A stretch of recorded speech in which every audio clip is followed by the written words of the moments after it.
All right, we're here. We're live. Good evening, good morning, good afternoon, wherever you are. Yeah, hey Um, everybody. it's nice to be back again, and we're excited to be joined by our friend Jeremy, better known as the Real Broken Fingers on Instagram and YouTube and all those different outlets of information. We're glad to have you here, Jeremy. Hi guys, nice to be here. Yeah, no, good to have you. Nice to have you on here. Like, I feel it's like we've certainly been following your work for a while, but it's neat to actually kind of see face to face and chat. Like, it's easier to convey information, which I guess will probably be something which we'll talk about a little bit later in the podcast thing about your YouTube channel, and that is like another outlet to kind of talk about your craft.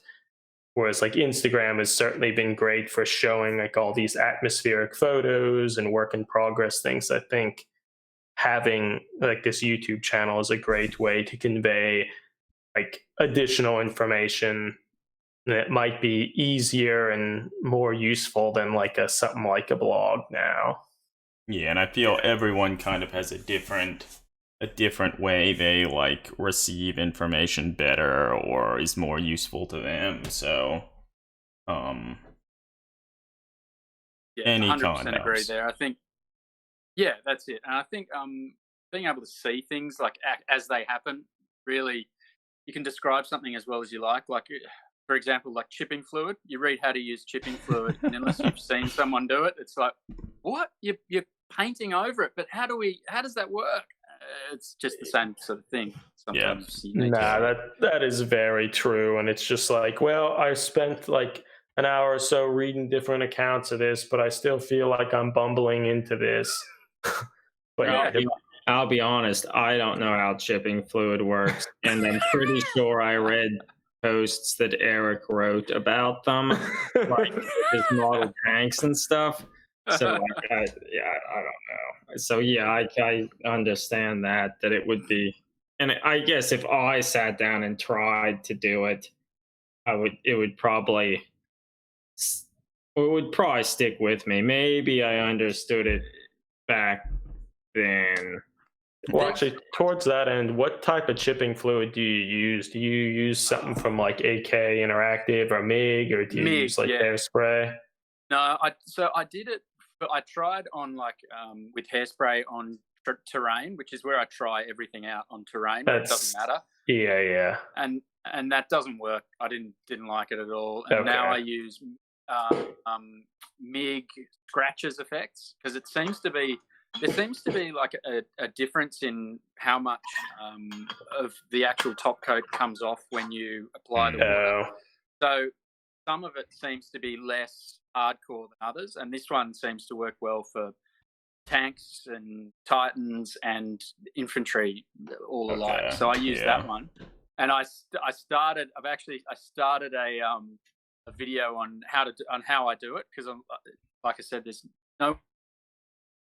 Yeah. Oh, okay. Well, Jeremy looks like we lost him, but yeah, he'll hopefully be back soon. Yeah, he'll good old hopefully Australian internet. Yeah. And actually, Dave, nice to have you here. Yeah. Hi, Dave. There's Jeremy.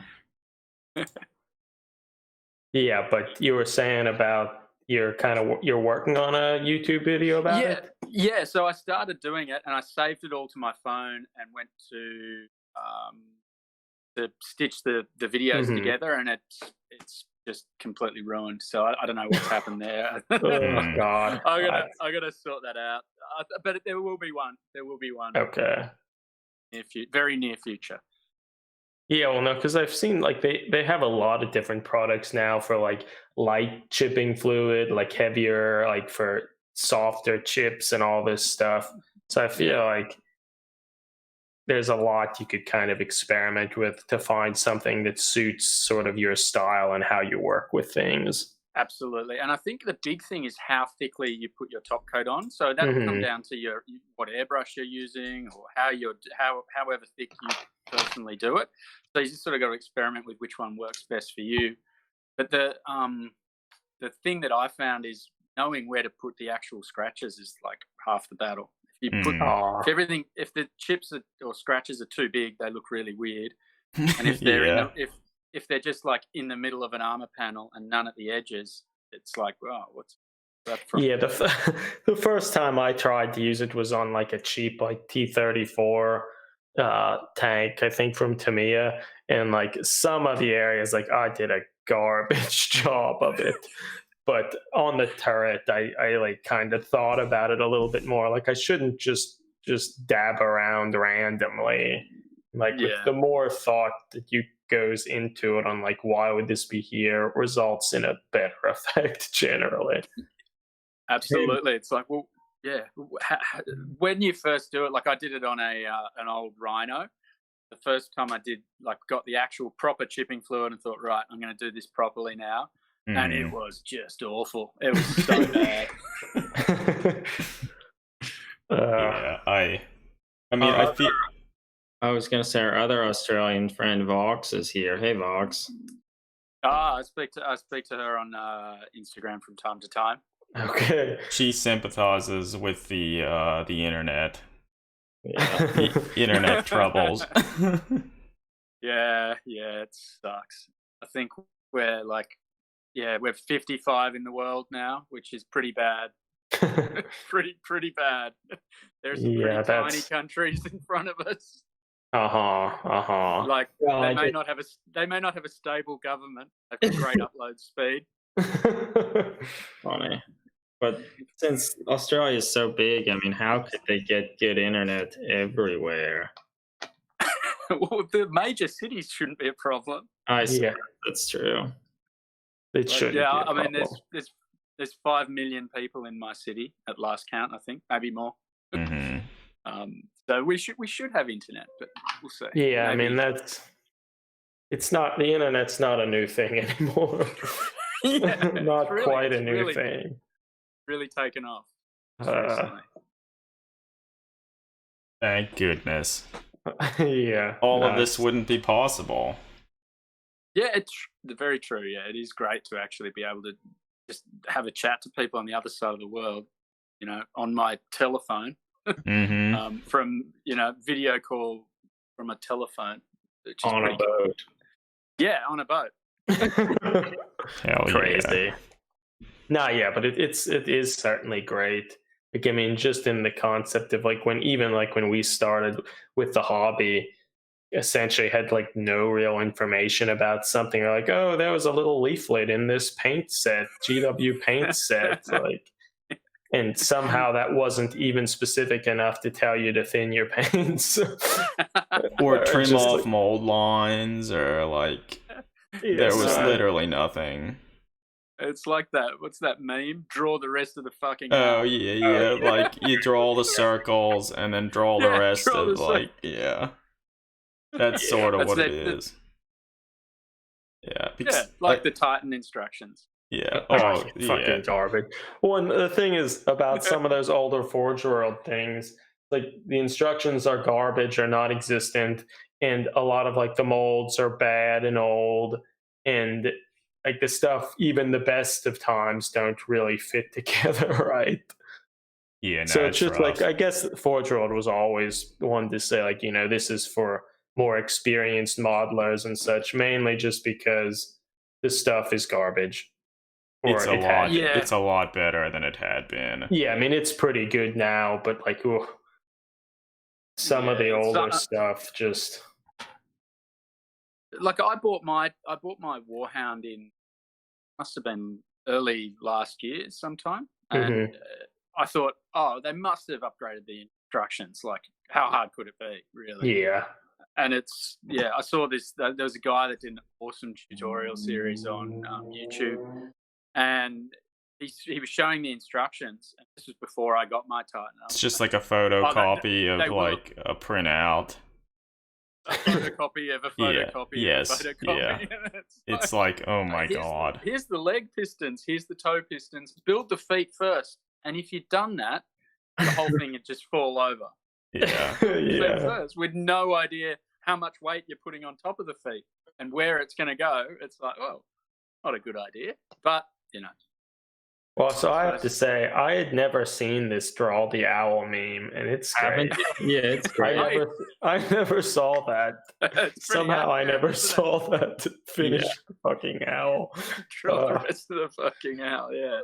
Yeah, that's funny. But yeah, that kind of was fortunate. I mean, I think their newer instructions for like the Warlord Titan and whatever are a lot better. I mean, but I guess in Forge World's defense, Warhounds and stuff are pretty inexpensive, so it's understandable, right? It's only a couple, like it's only hundreds and hundreds of dollars.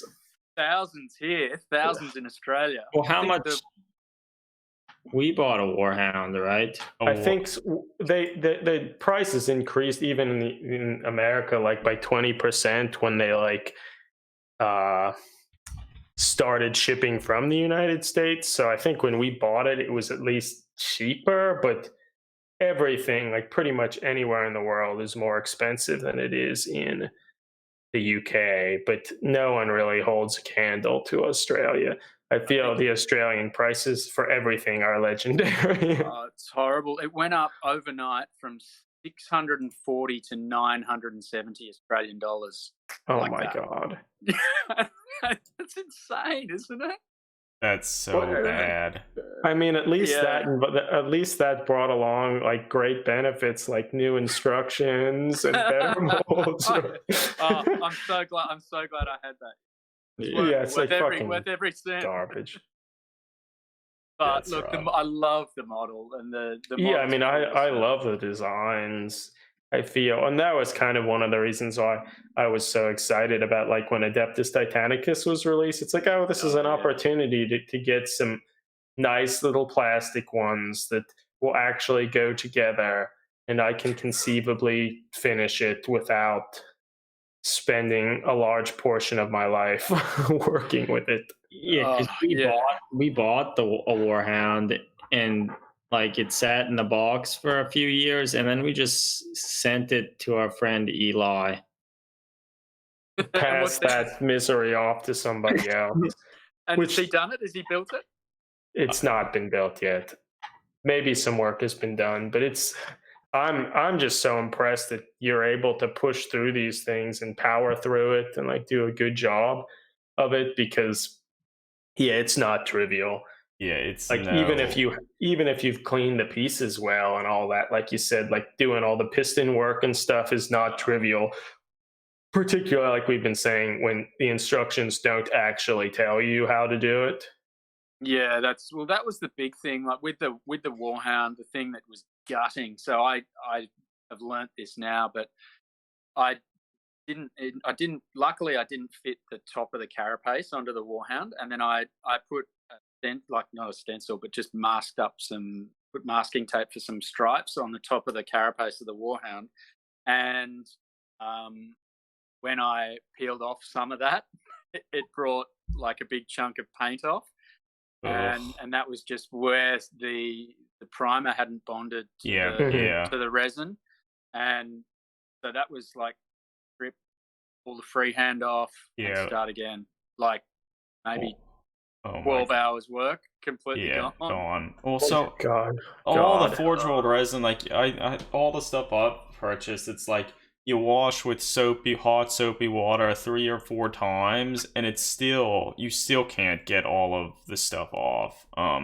Like I feel the next time I get a kit, I'll try something more serious, like a cleaner or something. Hydrochloric acid. Or like simple green or something, like something a little more heavy duty than like dish soap to try and get off the I think the clean. Well, do you use anything special to try and get the mold release off?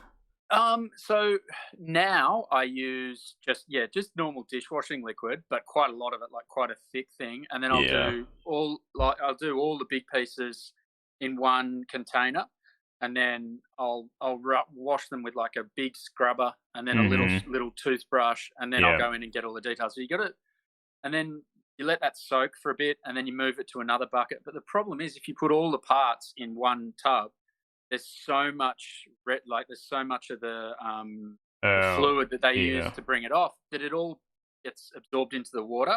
So you're actually just soaking it in the same stuff that it's been done anyway. Yeah, that makes sense. So I use a really big tub and then just do a few bits in each tub and do it 3 times. Yeah, okay. So I need to. I like scrub them. Like most of the stuff is just smaller stuff, so I scrub them a bunch of times with soapy water in like a small container with a toothbrush. Then I often rinse them a few times, scrub them again, rinse them, and then I go and put them in a new thing of hot soapy water and let them soak for a little and like do stuff like that. And like I still don't think it does a great job. It really depends on how much of the stuff they have on it, and it can be really variable. It's also to do with how the resin's actually been poured. So there's some parts. So basically, if you get the mixture of catalyst to the body of the resin, so to speak, if that mix is slightly wrong, that resin will never truly set, and it'll just continue seeping. It's not hard, and there's no way. Like, you can scrub it all you want, it's never going to work. Yeah. So I've heard a story about someone who got one of the big Great Unclean ones, right? Yeah. And could hear, like, shake it around, you could hear the liquid resin sloshing around inside of it, such that eventually they just like drilled a hole into it and like poured the core of liquid resin out. Oh God, that's just like good. That's I don't see how they didn't because they have some form of quality control. I think they've also gotten better with that too, that they actually check things. It's probably after like for years and years of like, I don't know, 50 or 40% of orders, they had to ship out replacement parts too, that they're like, shit, we need to get our.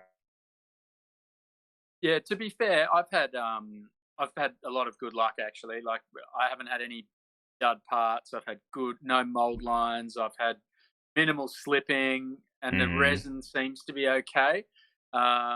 Maybe they've sorted something out there. But yeah, like we've had some pretty bad models we've received over the years. But it's much, much better than it even like a few years ago than it had been. Like pretty much all of their newer stuff that now a lot of it's done on computers. Like I think the molds themselves are just a lot better. There's much less like mold slipping or like anything like that. So that's good. So they've certainly improved markedly. The molds are better. The Space Marine Heresy models aren't better though. Yes, some of the new ones, I don't really see the direction they've gone with. Like the detail seems to have just disappeared a bit. Well, I feel the big thing is they just don't have a direction. It's like, well, we need to make some more Salamander models. Like, what do we do with these? Like, and they don't really have clear ideas. So it's just like, let's put some random stuff on them. And then on top of that, a lot of the detail, like in the past, like all of the stuff Simon Egan sculpted, like the details are incredibly fine, something that you actually couldn't get with plastic. And now a lot of the detailing doesn't look any better or is worse than the detailing you would see in some of the newer plastic kits. So it just seems a little off. Yeah, I think the way they seem to have sort of homogenized that painting style between the GW Orthodox and the old Forge World, where it used to be that you had more military grade or military modeling style techniques being applied to the Forge World, and then now they've sort of, for whatever reason, they're doing the heavy metal style on Forge World stuff. And perhaps combined with a shift in their aesthetics, maybe. it's sort of combined to make it seem very different to how it was anyway. Yeah, I mean, I feel like say most any- people, when you think of like the Horus Heresy setting, like, and it's primarily from some of those older books and the models that they painted, they were all very gritty, scale Yeah. model-esque. And so, like, I feel a lot of people sort of have that mindset or mentality when they think about it. And then now that in some of the newer stuffs, whereas the sculpts are maybe worse than they had been, and then on top of that, if they have kind of more of the vibrant, bright, like Games Workshop paint schemes, then it like further like dilutes the feeling and the sense of like oppression, really. Yeah, I'd agree with that. Look, because looking at some of the old, like I bought some of the Iron Hands kits because I love the Iron Hands kits. Just so good for bits. Mhm. There's so many prosthetic, like bionic arms and cool heads, and they're really brutal. I think those Iron Hands models are they're awesome. The detail in in a bionic arm is just crazy. And then I look at and to be fair, I haven't actually held one of the new Blood Angels, that Ralderon model, where he's like opening, pulling his sword out. Yeah. And I looked at that and I thought, what's happened? Like there's no detail in his face. Yeah, nah, things are not great. I mean, they still do a bunch of good things, but Oh yeah. they have a lot that's no longer. And yeah, as I'm sure you all saw, like my computer crashed, and so it's not just you, Jeremy. I'm not. I mean, I'm not different gonna judge you. problems, but Yeah. Also Yeah, on I'm the not gonna stream, judge you. Johnny Lashley, he apparently can't really listen to the stream because his internet connection's really bad, but he's looking forward to listening to the thing afterwards, so it's a common plight. Thanks for trying, Johnny. Mm-hmm. yeah.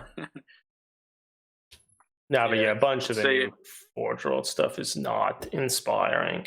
Well, what do you think about the new Saul Tarvitz model? Yeah, That's look, I think about if it was all we needed to painted- hear. Yeah, I think. Yeah, I think the painting could be done differently, and I might rethink it. The sword's cool.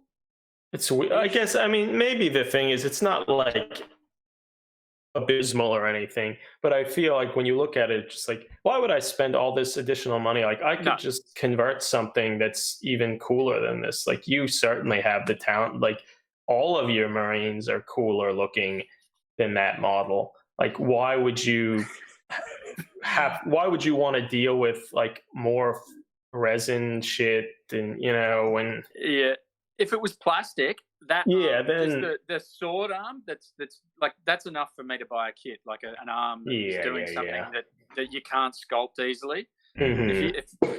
If that was a plastic kit, maybe. I'd yeah, no, consider it, certainly. But the fact when it's just like that, it's resin, it might not be cast well. It's just one more thing to deal with. It's like, you know what? No. Yeah, I would rather just get the green stuff out and do something there. Hey, friends, you can't even go to Forge World's website. They just have a picture of a gray knight saying, hey, there's a pandemic. We're closed. Did any of you Oh, see really? that? Yeah. So No, you I was there. can't even browse their website. I do actually browse their website most days.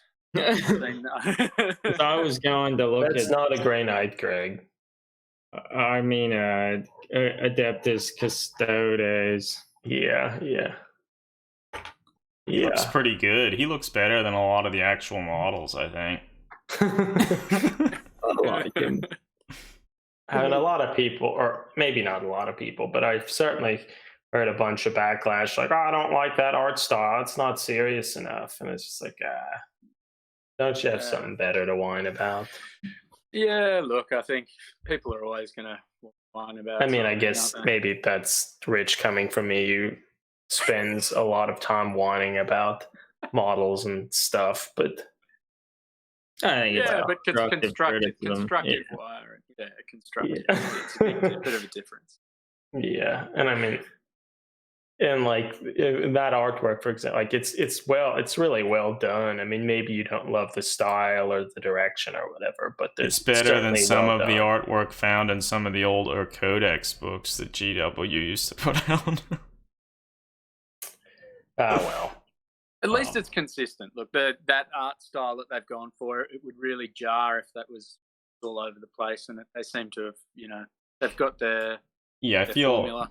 their kind of cartoony fun art style is largely for their websites and like the community site where it's like they're trying to encourage all sorts of different people to come in, and like I feel like it's not like this is somehow lessening the grim, dark, oppressive future that their game's set in. And I like, mean, yeah, kind of towards that end, I feel like 40K and all this have been built up after so many years, and like it's like a collective vision. It's not like just one person created it and wrote all the background for years, such that I feel like everyone, depending on when you started, what books you read, what codexes you saw, this and that, that has all kind of shaped everyone's vision of it, such that it can kind of be whatever you want. And like we certainly have our own vision that we kind of show what we think's neat, and whether like What I whether want that's is like complete canon, I want whatever, it cutesy doesn't stuff matter. like that. That's what I want. But yeah, I mean, like I feel the more you make the hobby your own, the more gratifying and enjoyable it will be, and I think that's should be encouraged, and ultimately I think is encouraged. So Yeah, I think the community does a great job at diversity. So it seems like, yeah, you might not like a certain style, and I might not like a certain style, but if they weren't there, if those styles weren't there, it would be the whole would be so much less. The yes, whole yeah. community would be lessened by not having that variety. Um, you've got to have the good with the bad, so you appreciate what you like, more. Very much so. And it's certainly getting no less grim. It's not like they've toned it down at all for modern audiences. I would say that the background has always been grim, but and maybe some of the artwork, but the models, it's never been all that grim, I don't think. Yeah, but it's easy to cut them up and make them Like grim. you can make them grim, yeah, but Well, I mean, a lot like of it people- also comes down to how the models are painted as well, because like the vibrant bullshit colors and stuff, while they do look nice, they often remove some of that. Like I feel them if oftentimes if it has more of a realistic setting, it's easier for like a viewer to relate with, and then it's in essence a little more horrifying in that sense. Well, that's it. Yeah, I think if you make the models to sell, you've got to paint them in such a way as you can see every single detail, and so people, when they look at it, they can quickly read it and go, "Oh yeah, he's got 6 pouches there that I can cut off." And it's like, oh my god, look at that cool sword, all that scroll work. Yeah, Yeah. or something. There's always all those something. purity seals. Yeah, there's always something. It's like, oh, look at that holster is awesome, or I really like that head's great. So now I'm going to go and drop $50 on it. Oh goodness, he has 4 grenades on his chest. Yeah, that's it. Look at that grenade bandolier. That looks so cool. But yeah, like they have to paint them in a style to really showcase, like, yes, we've made these molds, like our digital sculpting is this good, we have the technology to do this. Like they basically have to do that. But yeah, I mean, it makes it look so much more impressive when, like, I don't know, one of the Iron Sleek guys gets it and turns it into this absolute nightmare of a creature, and you think, wow, that's impressive. That's good. Well, yeah, I mean, and I think your work in particular, like I feel, don't see enough of this sort of war-torn, dusty, derelict kind of depression that I think should be rife in the universe, but like you don't really see it. Yeah, I mean, a lot of the stuff you're working on, they actually look like war. They're a war zone, and like they've not been there for a long time, like an extended campaign or something, which I think is really cool. I think that's more realistic to look at it like that. Oh yeah, because when you read the lore and you read some of the heresy books, and they're fighting without break for 6 months, and they're describing how everything's beaten up and there's dust and everything, and all their armor's scorched, and they're like going back up to the ship in orbit for a 12-hour cycle to get ammunition, or get a prosthetic arm sewn on or something, and then I think if you can convey that looks, I love it. That's what I get off on. I really love it. I think it's much cooler, and it tells a lot more. There's a lot more visual like storytelling there too. Yeah. Mm-hmm. It makes it. It's if you can put this weird, future. I think we lost Jeremy. He'll be back. He'll be able to tell us more soon.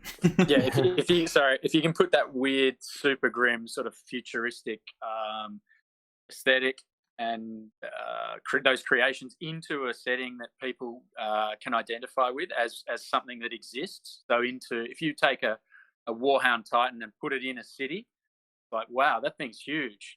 And yes, it is so alien to that building. I mean, imagine seeing that thing just knocking down the city that you live in. I mean, you just run in terror. It'd be that is a good point. Like, it allows you to see the scale and appreciate that a lot better than just like by itself without that context. Yeah, I think that context is what makes it so much more scary. Mm-hmm. No, it's very true. I think I sent you that. That's why I sent you that photo. I sent you that photo, Eric, of it's basically a chaos warhound walking like through a city, and it's like somebody's driven past in their car and just taken a photo of it. Yeah. And I saw that and I just thought, wow, that is a great image. Mm-hmm. Yeah, that makes from the original Cloverfield film. Is that it looks like it's something like that, isn't it? Like a found film sort of thing. Yeah, it's cool. Yeah, it looks like that. And that was like, I saw that years ago, like when I first got into the hobby, I saw that photo, and since then, like, that was what set my mind going, like, yeah, I can do something like this. I need to realize you probably got it, and it was like, oh my god, this is horrible. Yeah. But you surmounted it. Yeah, it's impressive. It's good. I enjoyed building that thing. I would build another Warhound for sure. Having done it before, I'd be confident doing another one. Yeah, well, that's certainly having the experience and knowing what to kind of watch out for and whatnot. I mean, just even working on some of the other Titans, I think all of that collective experience working with resin and such is helpful.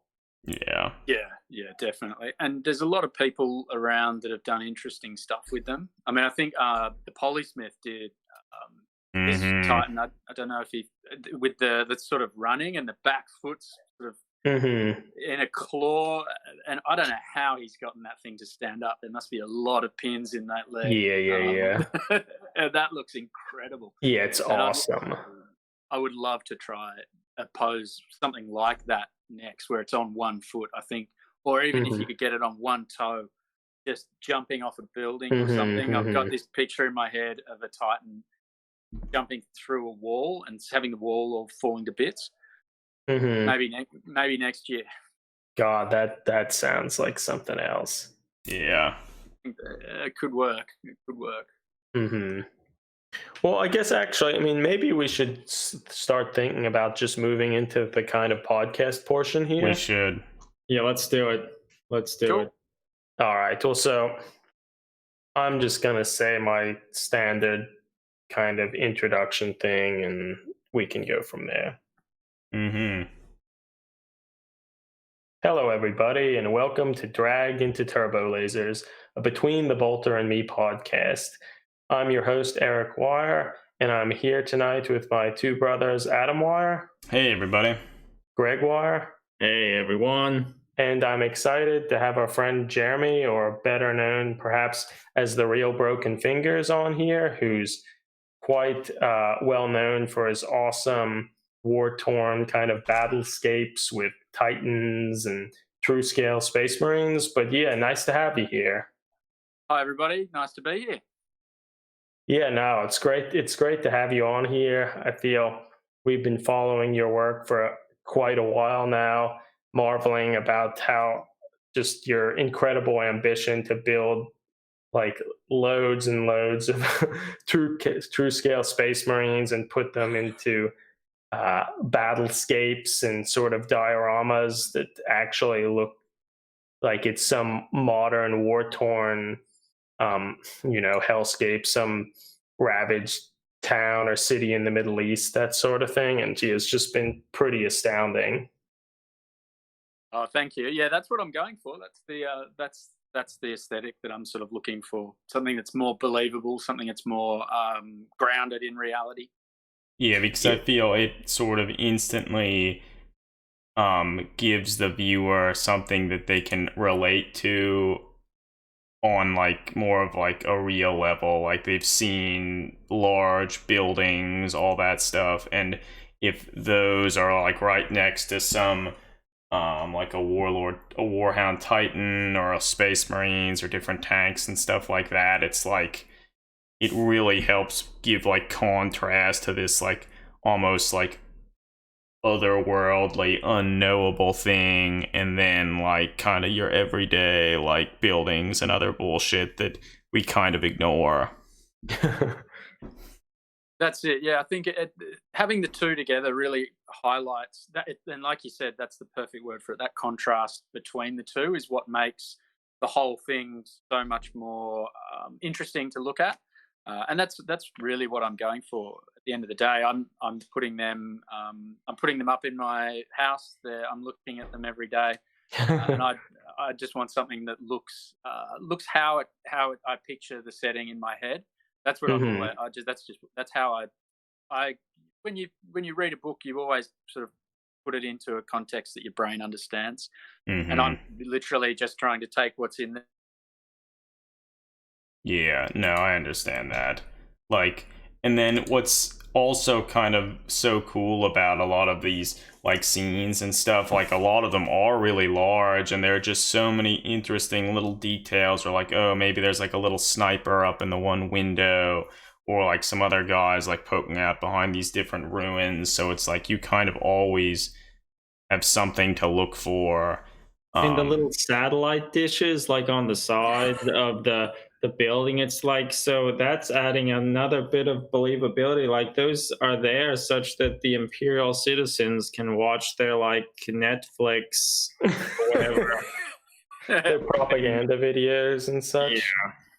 Yeah, that's it. I mean, and it's fun to add all of that stuff. It just I get to a point where I've got the structure of the buildings, and I'm like, it just doesn't. There's something that's not real about it, and it's always that there's not. If you look at real life, there's wires and cables and all sorts of just stuff that's been accumulated over the decades, just hanging off all buildings, and adding all of that cool stuff is like, I really enjoy that part. Well, yeah, because I feel that stuff that just looking in artwork and imagery or reading books or something like that's not stuff that Games Workshop like showcases, like, oh, this is what the telephone poles look like in 40K. Like, they don't give a shit about that. But by putting those little details and you thinking about like how this might look in 40K or whatever, I think that really adds an element to it makes the world look lived in.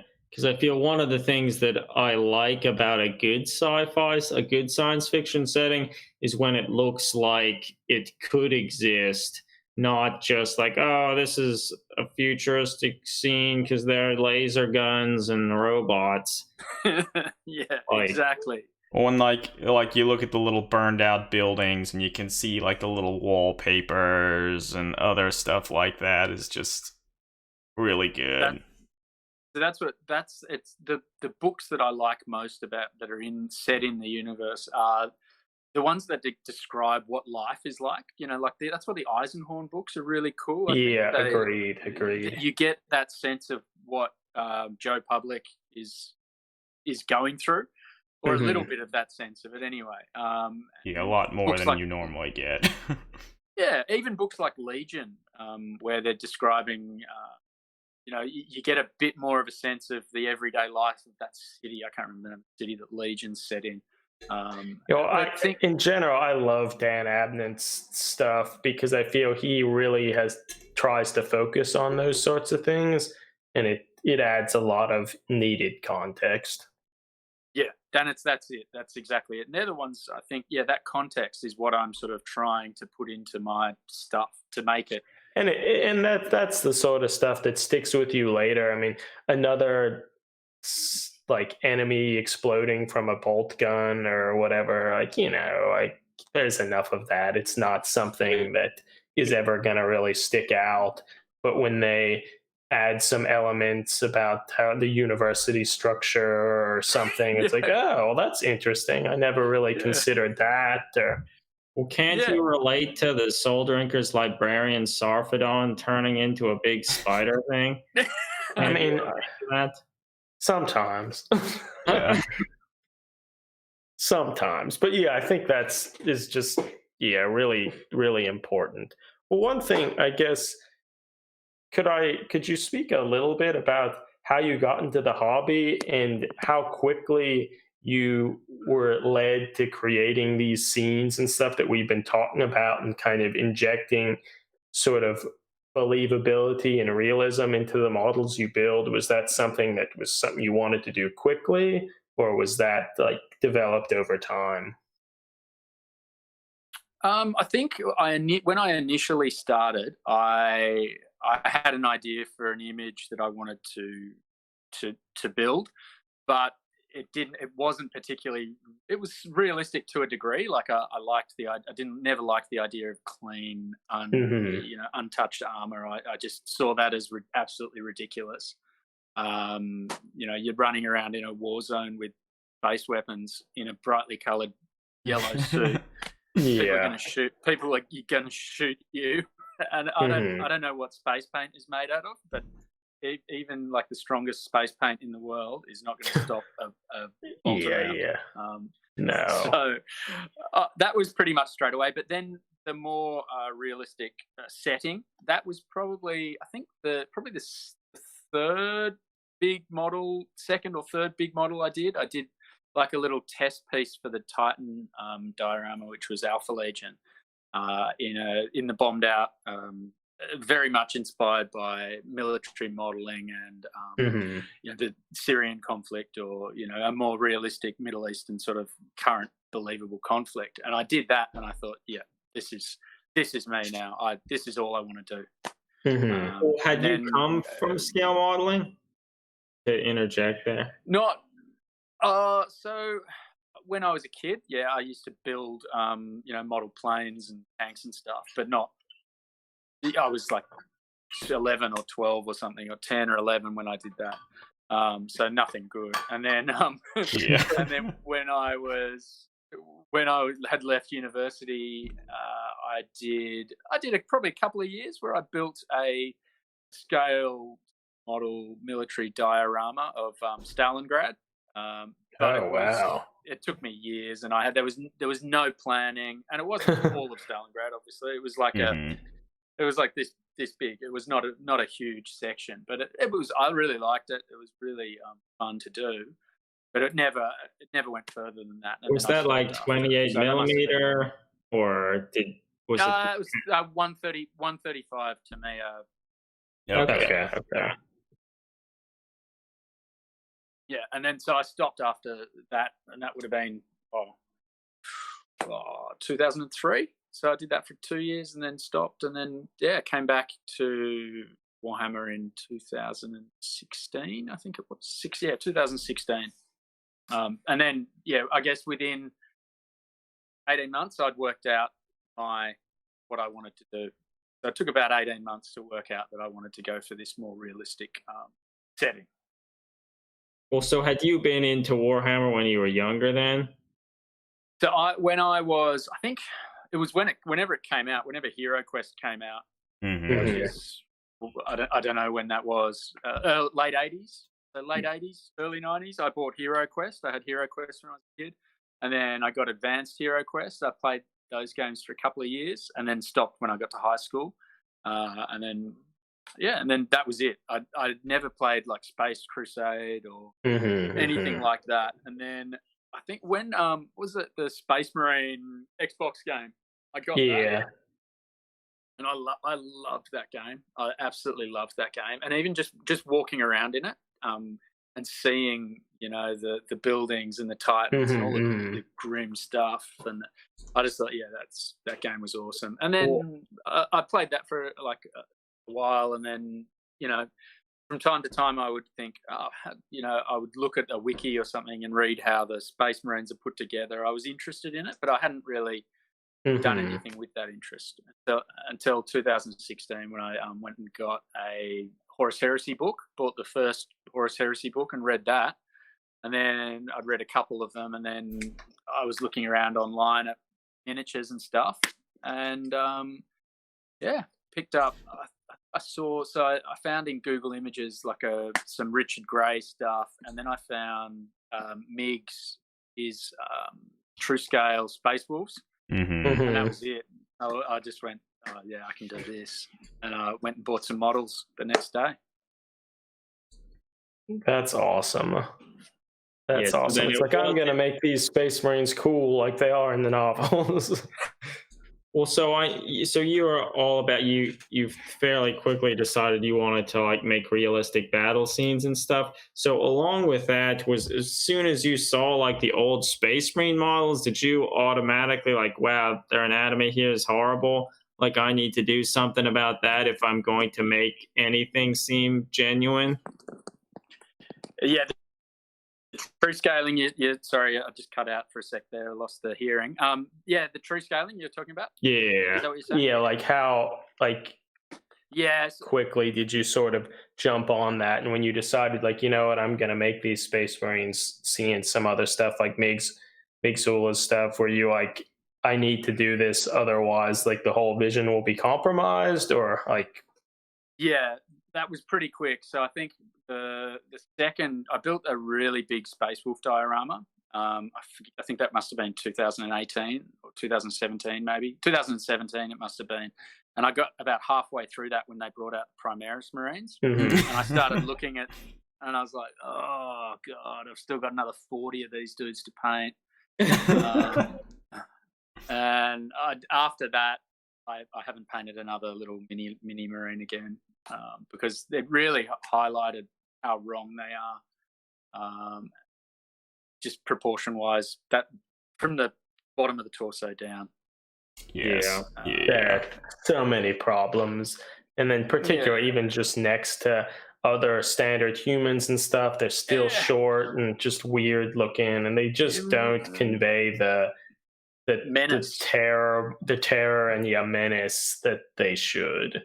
Yeah, well, they talk about it in the novels quite a lot, the transhuman dread, where, humans see them and wet themselves, and it's like, well, you wouldn't wet, you'd be like, well, he's sort of scary because he doesn't have an abdomen. I've never seen somebody without a fucking abdomen. True, something truly unhuman. It's like, oh my god, what's the Emperor smoking? It's like, so I realized that pretty quickly, that especially if I was going to do, because I really love the look of the Heresy armor. I think that's just that's where it's at for me. I really enjoy the more brutal sort of style with less ornaments and stuff hanging off it, bones, and I think I do enjoy it to a certain degree, but I think that Mark III and Mark IV armor I really, really like the aesthetic of. And to me, it was just, what are those legs? Like, what's happening there? And it was when I got the Calth box. Betrayal at Calth box, and there's that is it the Ultramarines guy, or there's the no, it's the librarian. It's the Wordbearer's librarian in power armor, and it comes with like his head and then his head's Oh on, my like, a little god, yeah, piece of yeah, like the sprue, post and then that. yeah, and I'm like, is that supposed to go together like that? Is that the proportion? Yeah, I'm I like, remember do seeing I that. cut It's just this like, if off? that's when I first saw it, it's like, if that's not a good representation about how something is wrong here. Yeah. So I've had people ask me, like, just on private message, like on Instagram, like, why do you do it? And I'm like, and I'll just send them a photo of that fucking Yeah, yeah. sprue. That's why. Like, that's a Adam, great bring way. you can bring like of the word bears like chaplainish, dude. Yeah, like I remember when I first saw that. It's like if there Like- if that's probably the best one of the best representations of how yeah, the and old I, Space Marines are Well, so and particularly if like if you know you're going into, you want to build this big diorama that like you're going to put a Warhound Titan in there or some tanks or all this stuff. Like the last thing you want to do is like, well, I'm going to spend like thousands of hours on this, but you know what? I'm going to cut some corners and make all the little guys on there look ridiculous. Like, why would you do that? and that was it. Like, that was really it. Like, the first ones I did were, that's why I did that Alpha Legend diorama, and I only put like 7 dudes in there so that I could just use the Cataphracti legs or Yeah. Terminator legs, which is really easy, Mhm. but also not sustainable. At $100 for 5, it's not very good. Okay, so I just and brought then- up on the screen a picture of like the cut up Oh, the sprues, sprue.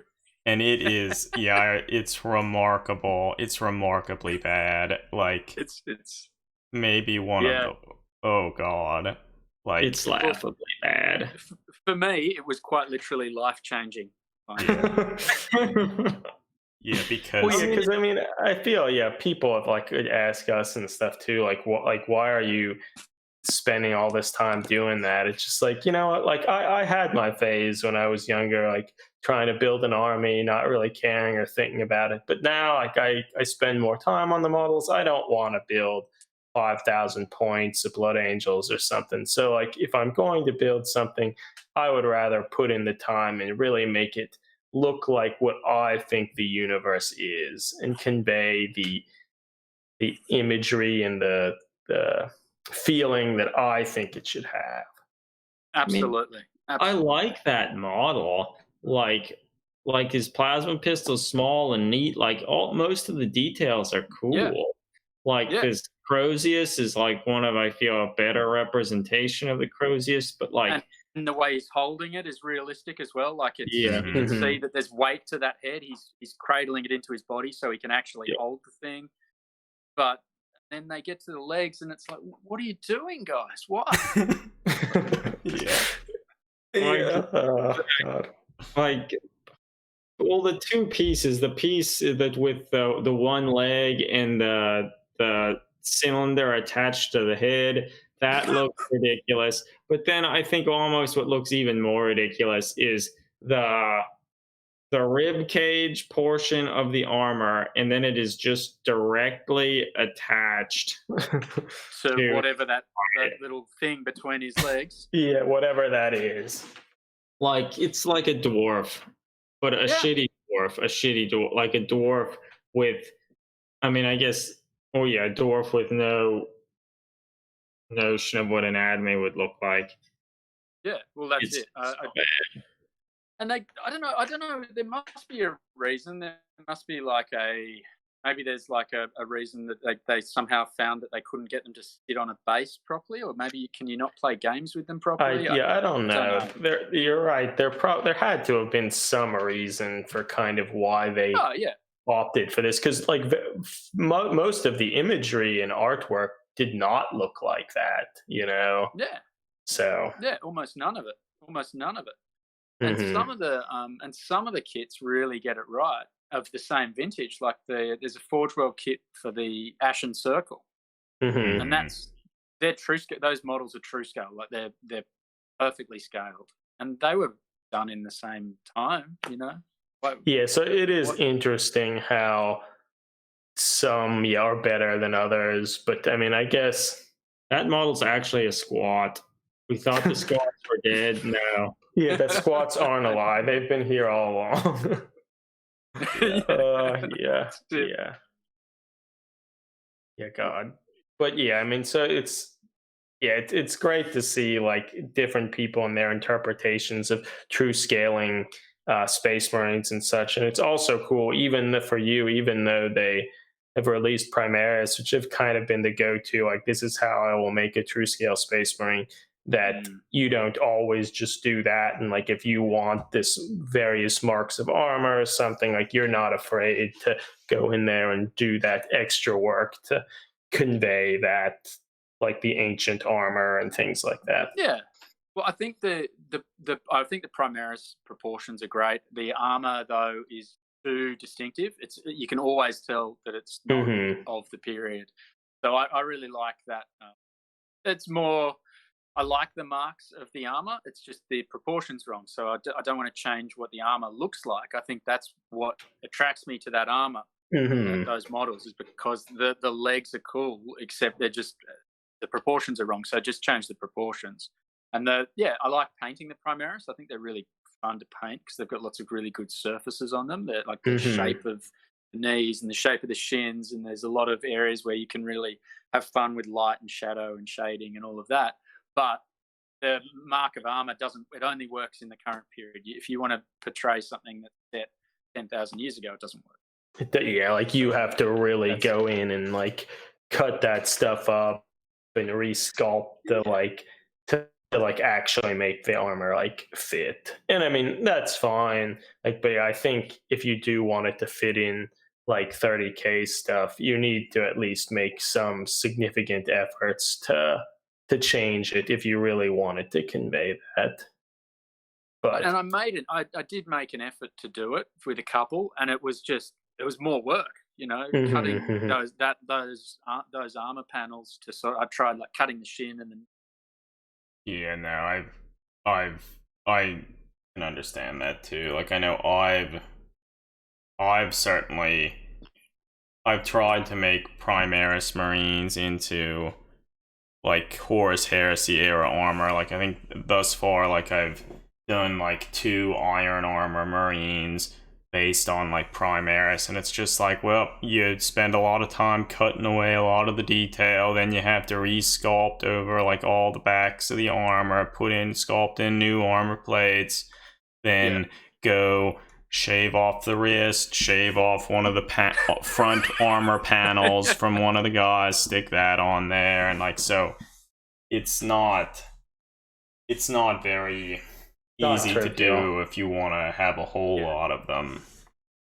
It's not time effective. Yeah. Well, I guess one thing that maybe this is a good way to venture into the fact that you've actually recently created a YouTube channel, which I think is like a really great effort and a sort of a community building effort that, you're doing all these things that maybe are a little bit aren't that common, making all these true scaling, all these Marines, making true scaling tanks, things like this.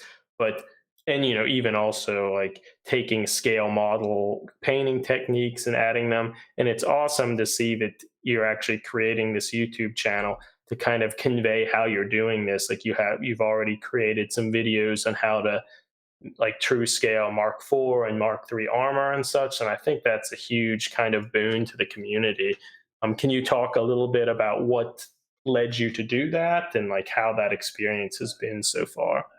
It's been great. And there's probably 2 things that led me to it. The first was that I always get asked how I do things.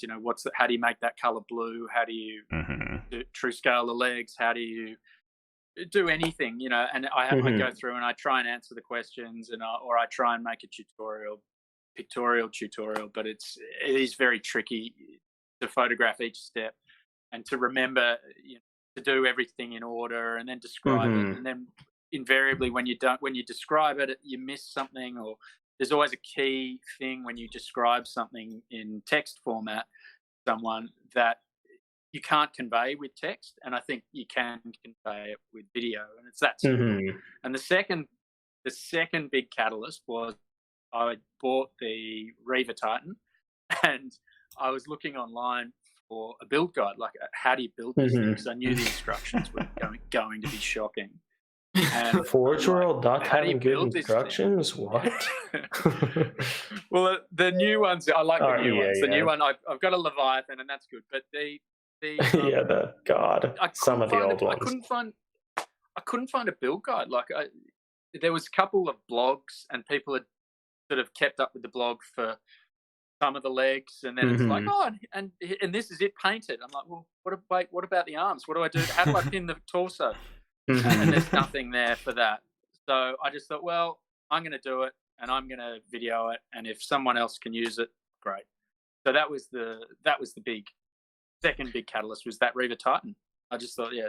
Well, that's awesome, because yes, certainly somebody that will be useful to somebody, because that would certainly have been my first inclination. Like, well, I spent all this money, like I better look around and make sure I'm not bumbling through this and looking for something, particularly if the instructions are often just like a glorified parts list. That was a big thing for me. Like, and being able to see someone doing it is very different to seeing step-by-step photos. Yes. So unless you're like doing a really, really high quality PDF that's shot from millions of different angles, I don't think you can convey it. No, not really. And I feel it's also, if you try and put in that level of detail in like written work with photos and stuff like that, I feel will just take an inordinate amount of time, like a lot longer than... Yeah, people don't want to read that. You don't want to write that. And oftentimes it's like you just simply want to show, like, position the like leg piston like this such that it fits better, and you can cut it, and like it's so much easier to just show that and kind of position them to show like, hey, this is the problem, this is what you can do, rather than trying like to figure out some way you can write that and some pictures you can take to convey the issue. And so I think that is just helps so much. But yeah, I mean, you've only had the YouTube channel for like a month or two now, right? And you've already have like a whole bunch of videos on all sorts of different kind of topics. So I feel that's pretty impressive. Like, when you started it, did you kind of have a sense of like all the different things you wanted to do, and do you have kind of a sense of where you would like to go with it? No, I have no plan. There's no plans at all. I just video what I'm doing that day.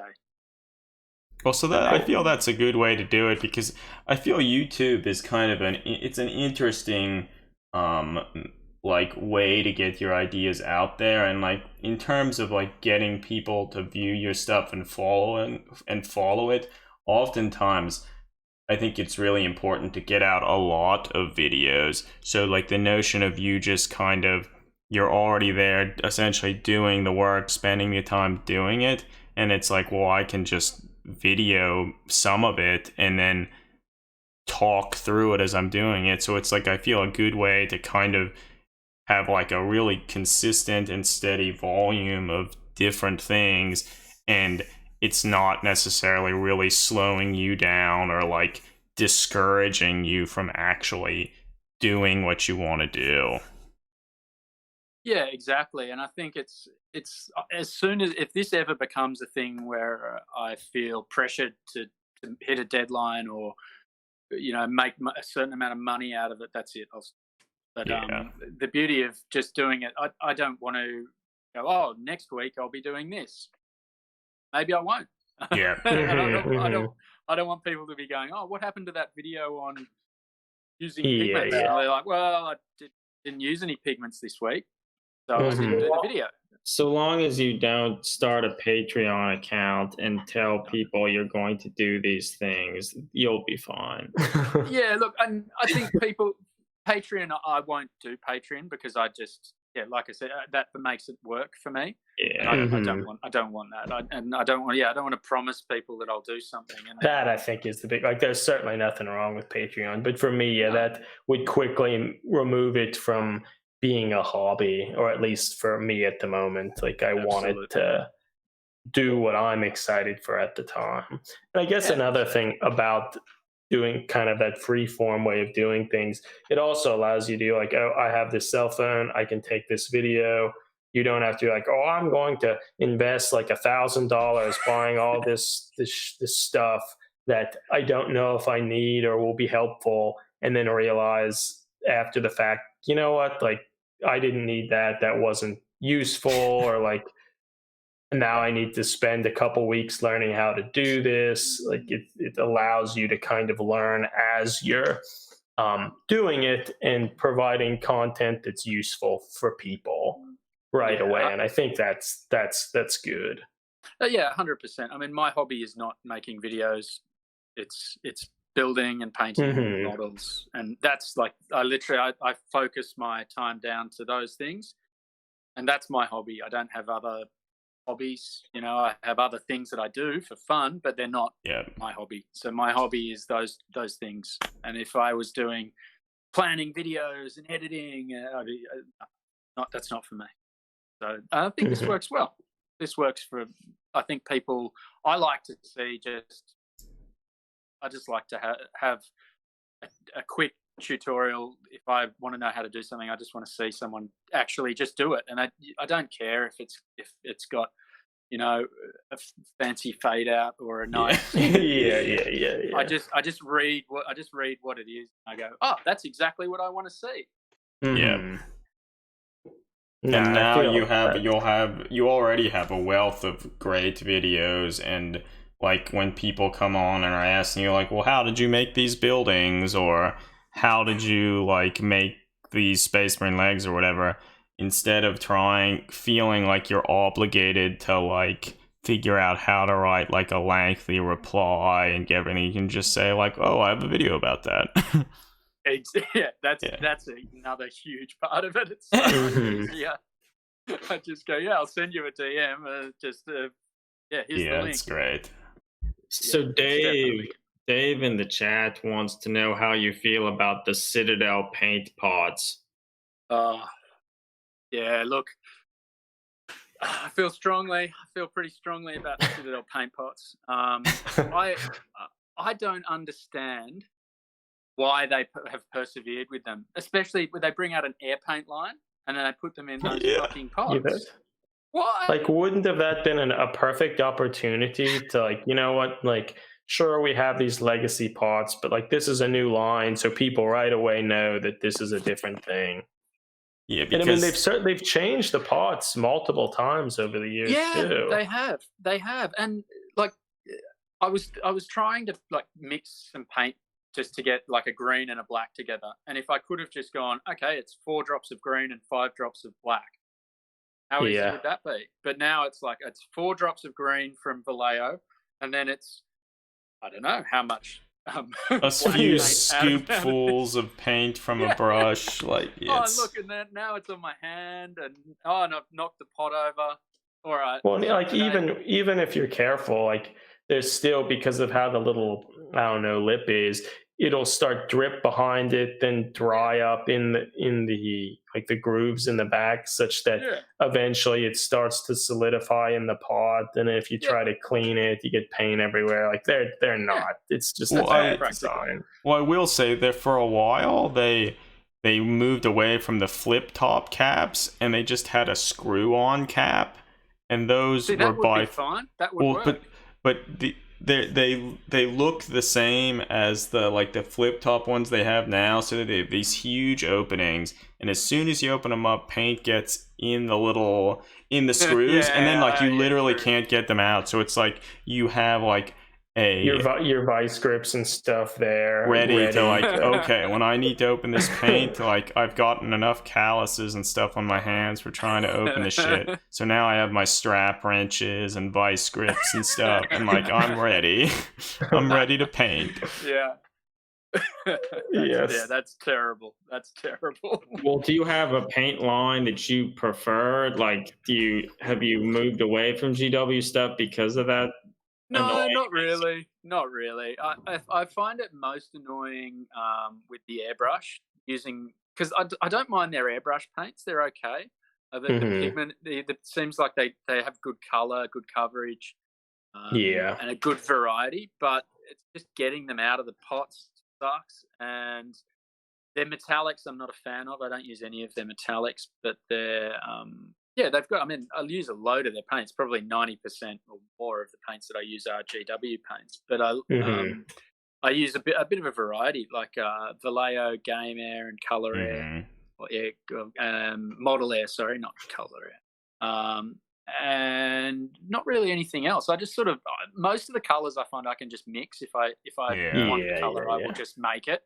So I probably only have maybe 15 colors that I regularly use, and the Mhm. rest of the time it's just.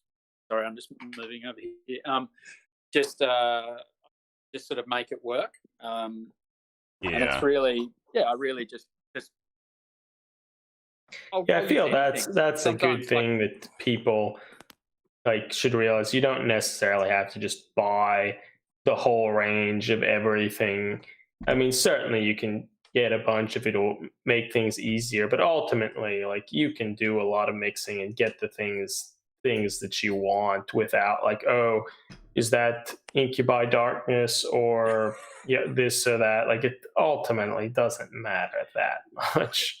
yeah, look, and I think maybe if you were painting all of the armor on like a whole army and you wanted it to all be the same color, that's where it's super handy to Yes, yeah, say yeah. it's this pot is my base coat, this pot is Mhm. my highlight.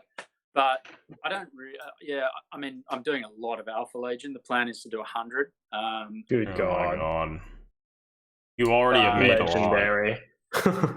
you can make it work. Yeah, I'm at. I think I once I could. finish this next batch, I should be at 65. Yeah, Hmm. 65. I'll be up around there. Maybe Yeah, a That's bit more, wow. I don't impressive. know. But you don't need to have some religious recipe that you follow. Mhm. You can just sort of wing it, and the thing that really sells it is faces and bases.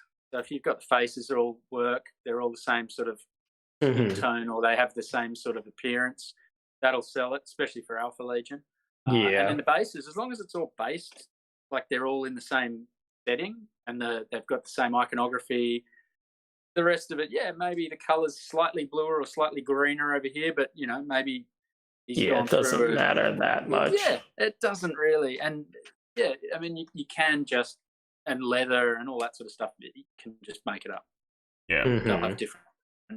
What sort of metallics do you use? You suggested that you don't traditionally use like the GW metallics. Do you have a line or something that you do like to use? Like I admit, like haven't Yeah, I really really used like the GW MiG ones. metallics. I think Huh. Okay. I'll have to try them. Like I've used lots of different yeah, metallics, but never them yeah, yet. the MiG. There's a couple of really good colors that I like in the MiG. The Warhead Blue Metallic or Blue Metallic Warhead is really good, and they do a polished steel one, which is really. Okay. And they spread very easily. They go through an airbrush really well. Mhm. They're just, and they they don't get all gumped up. They're in like a little dropper bottle, which is really nice. Yeah. Also, Wonderful. yeah. I mean, for me with paints, like I used to paint exclusively with GW paints, and then I stopped painting for like 6 years, and then eventually when I started painting again, it's like, you know what? I want to have my color schemes and stuff to be a little more believable, military-esque. So it's like, look around online. Wow, Vallejo makes a lot of really cool, like, military paint sets and stuff. It's like, so I'll just buy some of those. And then now I largely use just Vallejo Well, because paints. that I think is another cool way of like scale modeling kind of creeping into 40K. Like now with companies like Ammo, like of MiG, AK Interactive, those things, like they have so many neat sets for like Oh, Africa awesome. Corps or like a Russian paint set or this particular like Panzer kind of division, things like that that are a great way to get like a series of colors that work well with together and have some like way they were actually used, and like there was probably a reason for those things, and I think that that's nice and it's neat. So what I really love are those MIG kits. So what I do is the hobby store in Sydney, which now no longer stocks them for some baffling reason, but they had all like the full range of ammo and ammo MIG, and I would go up there every couple of weeks and just buy one product like a pigment or a wash or something that I hadn't used before, and like engine grime. It's like, well, what can I use that for? And it just pushes you into weird directions, and it was they're great. Those kits are so awesome. There's like an engine grime or an interior tank weathering kit from late 1944, but definitely not early 1944. Yeah. Go and buy that. It's awesome. It's so much fun doing stuff like that. And another thing that I think is cool about some of that, which wasn't something that I feel GW does a huge amount with, is they tend to like push these ideas of different like textures, and if it's gloss or matte, and how like you can use those things to add believability, texture, and interest to a model. Like not everything has to be like satin or matte. And I think that just that kind of mindset to realize you can control those things and they can help you create a mood, I think is important. That isn't always conveyed that well from like GW's paint line, even though they do have like some matte sort of stuff or glossy kind of things, but there's not a huge amount of it. Yeah. But like you can get a lot from that and do a lot of neat things if you kind of take that into consideration. Yeah. So I guess their range of products that they're selling paint for are very much more limited than the breadth of modeling opportunities there are for tanks or warships or submarines or and all different areas and vintages. I think to be able to go out and just buy a kit from MIG or from AK or something that is something that's just completely out there that you haven't used before, and to just be able to experiment with it, it's always going to be fun. That's always a great thing for people to do.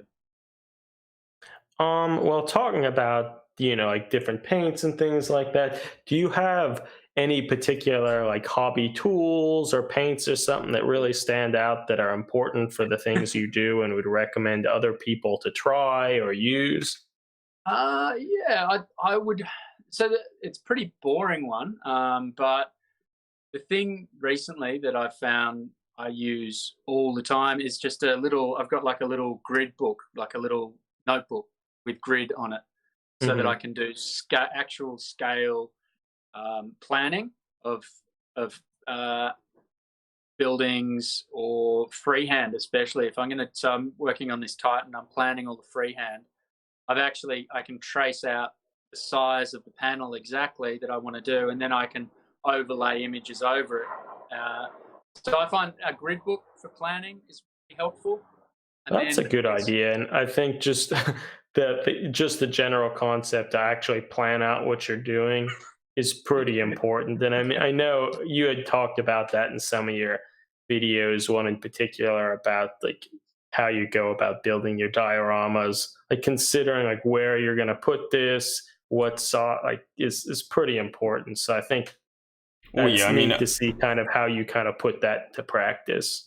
Because I feel a lot of like, particular with your battle scenes with the Titans and stuff like that, like it's more than just the scale of them. Like if the individual like certain like windows and other heights and stuff don't really make sense in the context, like then it doesn't necessarily get across that same feeling of like realism and relatability. So like actually planning all that stuff out, I feel has to go like a long way in making it actually work.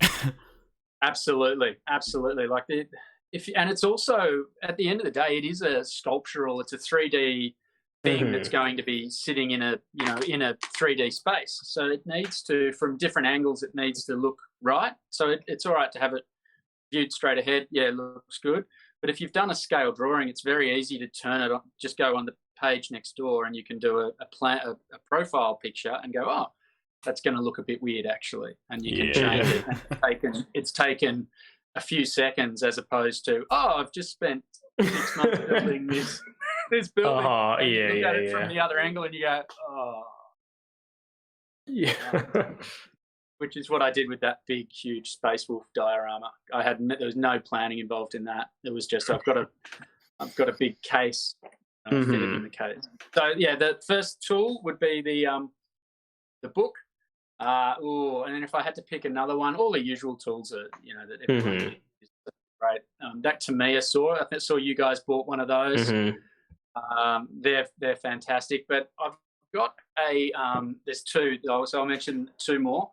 And there's one that's like a U-shaped piece of metal that has a strip of sanding paper between it, that's suspended between it, and you can pinch it together and bend it so it sands around a corner. Okay. Oh, yeah. You showed that in the video. Looked wonderful. I don't know where you can find. I don't even know what it's called. So I can send you a picture of it and you can share it. Because I think one of your videos, I think at least the one where you talked about kind of sanding the legs for maybe your Mark IV Marines. Yeah. And it looked so nice. And I mean, it's brilliant. I feel that in general, it goes for basically anything, but if you have the proper tools to do a particular job, it goes a long way to making the result end up like you picture it or want it to. Absolutely. And that oftentimes, spending that extra $5 to get that better pin vise or to get that saw is probably worth it when you're working on a model that costs hundreds of dollars. It matters. The biggest part of me working out that true scaling process was actually working out how I was going to sand that join smooth. And I found that thing, and I literally found that tool, tried it out, and I was like, I can do this project now. Well, and then the other one is related to that. Well, yeah, I feel the other one is. Yeah, you keep going. So I've got one of those. They're like a clay shaping tool that you buy from the art supply store, and it's got the perfect diameter quarter round head on it for smoothing wet green stuff around a Marine's leg, and it's like a one-shot tool for true scaling a Mark IV leg. And I think it's in the video as well. If you can find one of those. You're having. I mean, ultimately, just having a bunch of those little silicone color shapers, you never quite know what you're going to need, and they're very helpful. Yeah. Yeah. So they're the tools they're my go-tos. Yeah, I mean, I feel that sanding thing is pretty intriguing. I mean, I've started to use, Tamiya just sells little sanding sponges that are pretty helpful. But and they're great, those, and the God Hand ones are really good too. I haven't used any of those. They're really nice, expensive nippers. They make them too, yeah. Well, so I feel in general, if you can find a really nice hobby shop that just kind of caters to a large breadth of different things, just walking through and looking at the different tools and stuff available, you can often just see things. It's you know what, I could use this for such and such. And I think by now going into any hobby shop, it's like a lot more interesting to me now than it had been when I was younger. And it's just because I've been doing things certain ways for a long time, and like you can pretty quickly identify things that don't work that well, and you can find things just looking around in unexpected places for potential solutions. Yeah, that's it. And I really enjoy it. I love going and seeing, oh, what's that tool, Mm-hmm. Like there's a really cool like a miter box, but for a chopper, for a cutter, that I've had Yeah. my eye on. And it looks super handy. Like it'll cut perfectly with a razor blade in this tiny little press thing, and it's nearly 200 Australian dollars. And I'm thinking, well, maybe. I don't know what I'd use it for. That's cheap compared to GW prices. It's a fifth of a Warhound Titan. Well, actually, towards that end, I think I saw in some of your videos you have like a nice little pipe cutter. Is that correct? Yeah, that's that you awesome. use?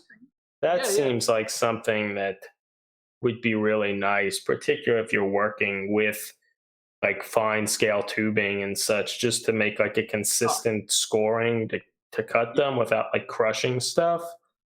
It seems like for brass rod as well, like really good for that. And that's an American product, so you guys would be able to get it there very easily. At K&S, they make loads of sort of fine, high quality. So I feel like that's something that we could look into getting, because I think that could be pretty helpful. Well, we can, at least on the blog, when this podcast goes up, we can, in the little write-up, we can try and have a little thing talking about some of the different tools and stuff for people to more easily find them. Mm-hmm. I wish I had the name of this weird sanding thing. I'll send you a photo of it anyway. Because I can't find any more of the bands for it. So I'm sort of trying to cobble things together with glue and other sanding papers and things. I don't know how I'm going to go there. Yeah. Okay.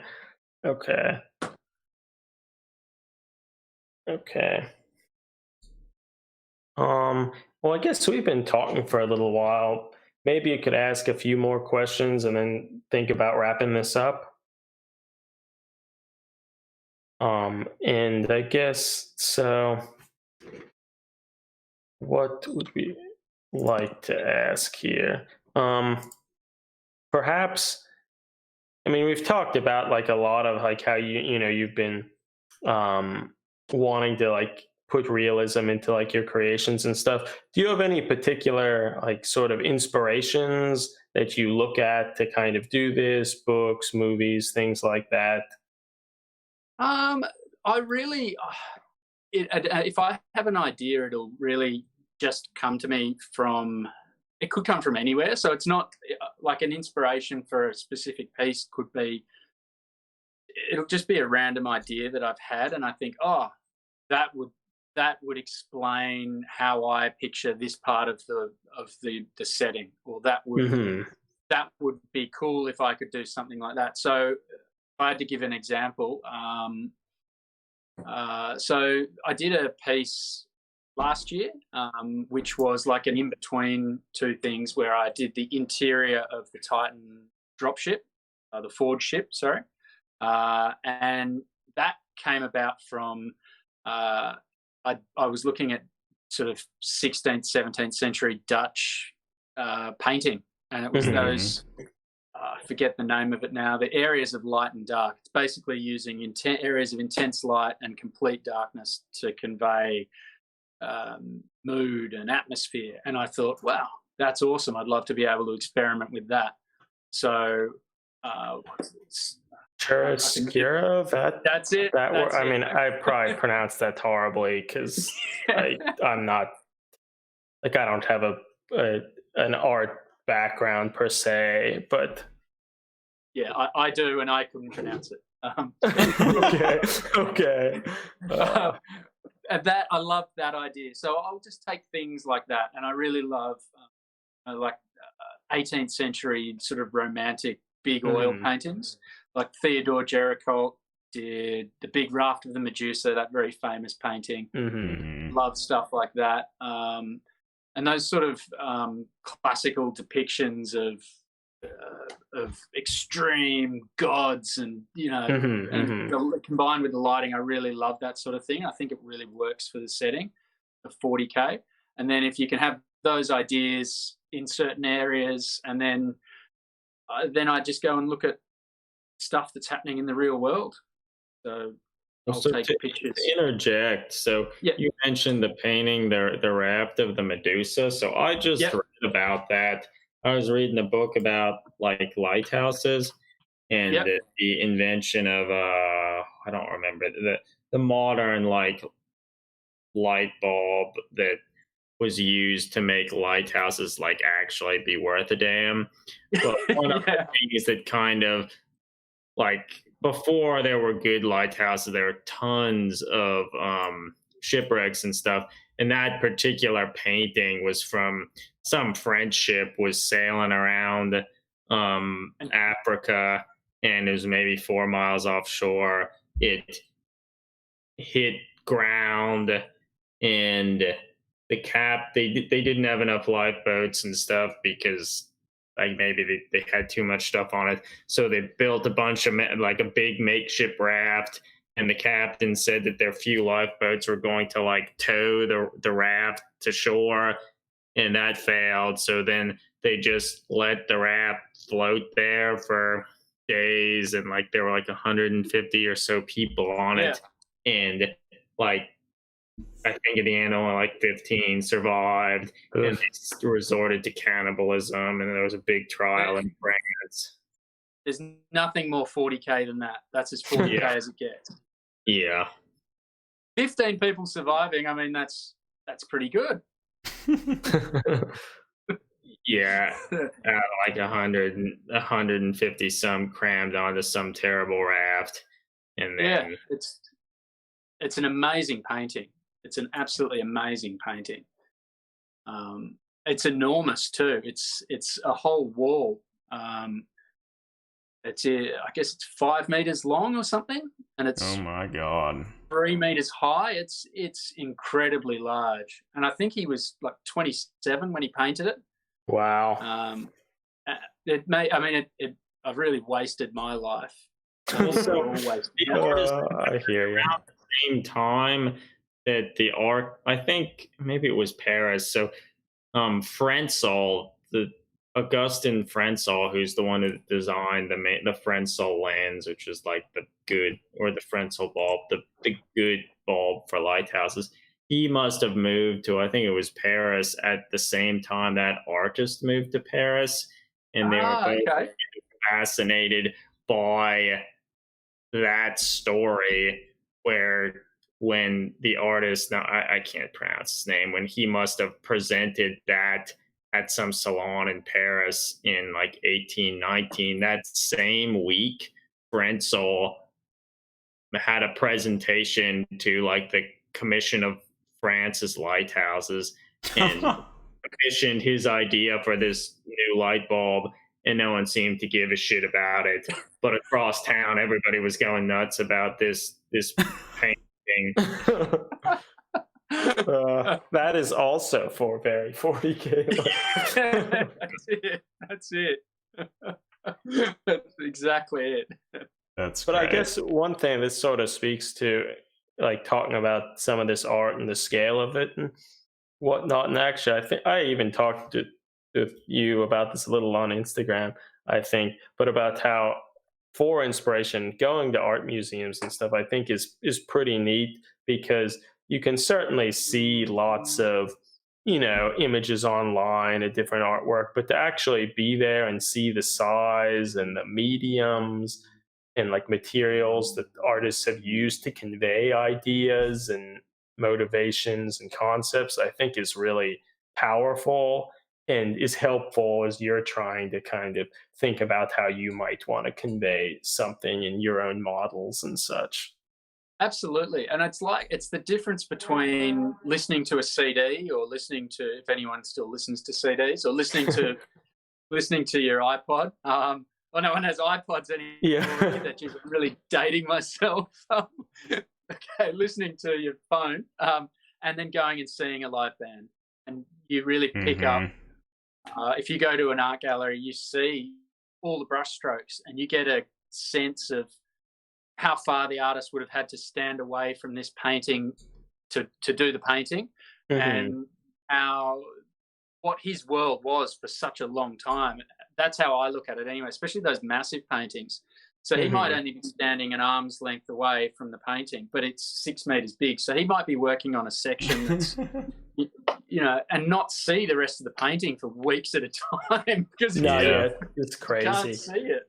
And even like stuff like Seurat and his like pointillism and such, how like you can be way back from it and like see this awesome like image, but then when you like move up towards it, like it's so like abstract, and like how did they even conceive to do this? I see. I've seen. I can't remember where we saw them. We did a big tour of Europe years ago, or several, and then and I seem to remember someone saying he had a really long stick, and he sort of stood back. Oh man, that would help. I don't know how much truth there is in that, like, because the dots are very small. Yeah, they are super small and like precise. But it's just.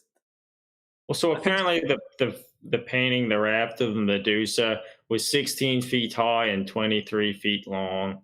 There you go. God, big. It's in the Louvre, isn't it?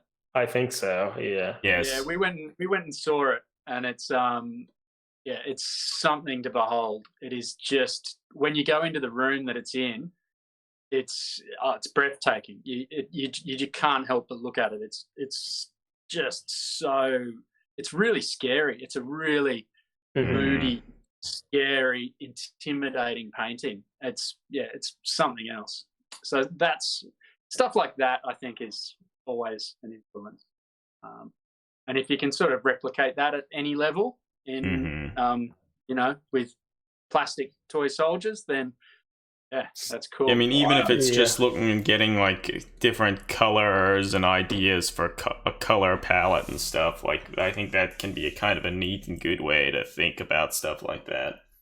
It. Or even the scale of it, how imposing it is, the ambition of it is what I like. I always like to hear when artists are getting inspiration from things other than like a sci-fi or like Warhammer stuff, because I feel like that's when people come up and create the more interesting pieces of work, when they're taking ideas from outside of the hobby, like the general hobby sphere. Yes. I think it's. Sorry, I missed the first part of your thing there. You just cut out for a second there. I was just saying that I think sometimes some of the neatest work comes out of being inspired by things that aren't just directly within the like 40K hobby sphere. Well, it also allows people to put like their own experiences into it as well. Like everyone comes from a different background, different life experiences and such, and the more of that you can pull through it, like it makes the things personal and like makes it sort of your own. I think it makes it more tangible, doesn't it? It makes it more like it adds that extra layer of believability, which is that's what I like. The Raft of the Medusa, that's depicting the scene when the ship that finally came to rescue them, they finally see that. So some of them are waving towards an approaching ship after they were. What's the name of?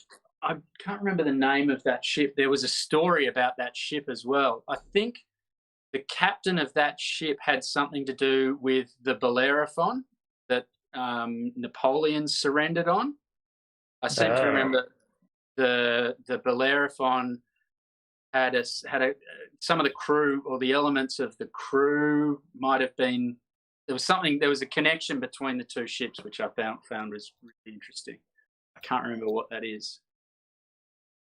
Well, something we will have to look up. Yeah, it's a similar sort of time. Yeah. Well, I guess maybe one last question. Is there anything that in the hobby that like you regret having not done sooner? Ooh. Like tools you've used, not starting YouTube sooner, anything, things like that. Or just something that you're pleased to have like started to do. I'm really pleased that I found what I wanted to say with it. I'm really pleased that I actually have invested the time that I've invested in it, because I get a lot out of it. As far as things that I wish I'd done sooner, I wish I'd asked more questions of people earlier. I wish I'd said, how did you do that? Or what should I do now? I wish I'd asked that sooner. And I wish I'd done more planning early on. But apart from that, no. Also, I feel that's just happy. a good way to say, like, just in terms of like people listening to this and other things, like, don't be afraid to like reach out to other creators and other hobbyists to like ask questions, or like really any question, because I think most of the people, if you do reach out and try and talk with them, a lot of them they're very willing and excited to talk about all of this stuff. Yeah, because like we're all pretty passionate about this. That's why we're doing it and investing so much time. Like it's exciting to be able to interact with other people who also share that sort of passion and excitement. Absolutely, and everyone that I've spoken to, everyone's on the same page. We're all just doing the same thing. We're not trying to be better than the next person or make more money or Yes. nothing like that replying. And wherever I can, I'll help out. And as far as I know, everyone's the same. Everyone seems to be that way. Even if you ask someone that's got a Patreon and they do it professionally, on top of all this, they'll still just answer your question anyway. They won't say, "Go and check my Patreon, give me $7 a month." Yes. Yeah. If you've got a question, just ask. Yeah. No, yes, certainly. In particular, with things like Instagram, like it's an easy way to connect with the people on there. You can just send a message like through that, and it's pretty convenient, even if you can't find an email address or something like that. Yeah, it's so easy, and it's you can see when they're online, and you can just go, "Oh, he's there now," or "She's there now." I'll send them a message and just say, "Hey, how did you fix this problem that I saw?" Something like that. Yeah. Nah, yeah, that's very true, and I feel that's just a general strength of the community that has just generally been built up around the hobby as a whole, that it's very connected and excited to work with everybody and see what everybody's doing. Well, I guess with that, I mean, do you have any kind of last I think it's things? fantastic.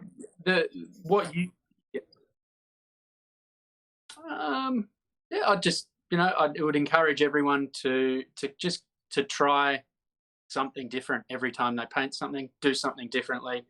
Have fun with it. Don't get too hung up on making it perfect. Just make it finished. Move on to the next thing. Try something new, and have fun with it.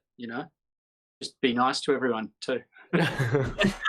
No, I think that's certainly good advice. Like just trying new things and ultimately just try to push through it and finish it. I think you'll probably end up with something better than maybe you had initially anticipated. And even if it's not perfect, like it's still just an opportunity to try something else, and like it'll still probably be enjoyable at the end or help inspire other people. You'll learn something. Mm-hmm. Exactly. And yeah, like all those exactly. masters, like painting and stuff, it's not like they spent their lives doing that painting, learning these techniques, and coming up with their own kind of voice and style. You're not gonna become a master at these things having painted like 3 Space Marines, you know. Yeah, So that's it. That's it. And and if you get it wrong, it doesn't matter. It's just a, you know, A stepping stone, yeah. nah, it's yes, just something certainly. that you can strip the paint off. I guess that would be my piece of advice. But yeah, I had to give one piece of advice. That and do it all the time. Mental health, and I think I've lost for.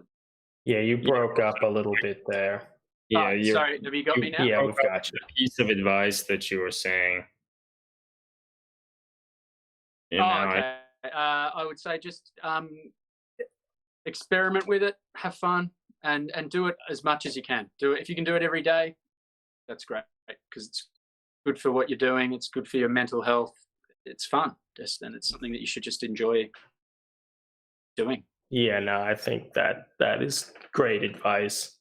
That is great, in particular with like these difficult times with the stress and anxiety of the pandemic and all those things. To have something that you can enjoy and kind of relax with, and have sort of a creative outlet, I think is important. Yeah, absolutely. It's nice to focus on something that isn't, immediately in the real world. It's something else. Yeah, I think it's worthwhile to try to make an effort to schedule a little bit of time every day or a bunch of days a week to do something that is actually that you find fun and rewarding. hmm Easy to get caught up in all your 100%. obligations. 100%. yeah. Well, all right. Those obligations never go away. It's true. It's true. All right. Well, it's been really nice having you. So glad you could come on and join My us pleasure. to talk with us here. And certainly, I would encourage all our listeners, if you're not already following The Real Broken Fingers on Instagram, to go do so. And certainly also look up his YouTube channel, which is the same sort of namesake, because I think there's already, even though it's pretty new, there's lots of exciting videos with a lot of good information there that is only going to continue to grow. So certainly look out for that too. Thanks, guys. Yeah, that's That's great. Yeah, but Very kind do you of you have to say. any last words before we cut this off? Really no. Thank you very much for having me, and thank you to everyone who comments and says nice things and asks questions on Instagram and YouTube and all of that. And yeah, thanks for that likes what I'm doing and reaches out and just Curse you, internet. Yeah. I feel like it held up pretty well for most of the discussion. At the end here, it's been a little bit more spotty. Yeah. it's shocking. It just whenever I feel like whenever I say something, it just cuts out. Well, so it held up gets pretty worse during well. the day. I think it's like, Okay. did it? It held up surprisingly I well, I thought. Until maybe the very end here. We'll be able to like edit it up a little bit to make it flow a little better. So like overall, I think it's good. Sorry, I've tried everything. I've like plugged my phone into different places, but I think it's where I am.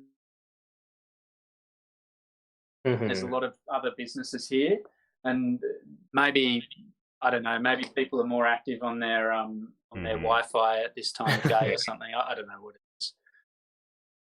Yeah. I think it overall worked pretty That was well. good. Thank you very much for having me. Yeah, no, it was great to have you on. Well, maybe it'd be great to have you on again at some point too. Maybe to after you finish your Titan and such, and talk about the aftermath of all that. When are you building the Warlord? Yeah, mate. We'll see. The Warlord is exactly twice as expensive as a Reaver. Oh my god! So yeah, $3,000 Australian dollars. Oh my god! That's what the Patreon is for. Insane. No.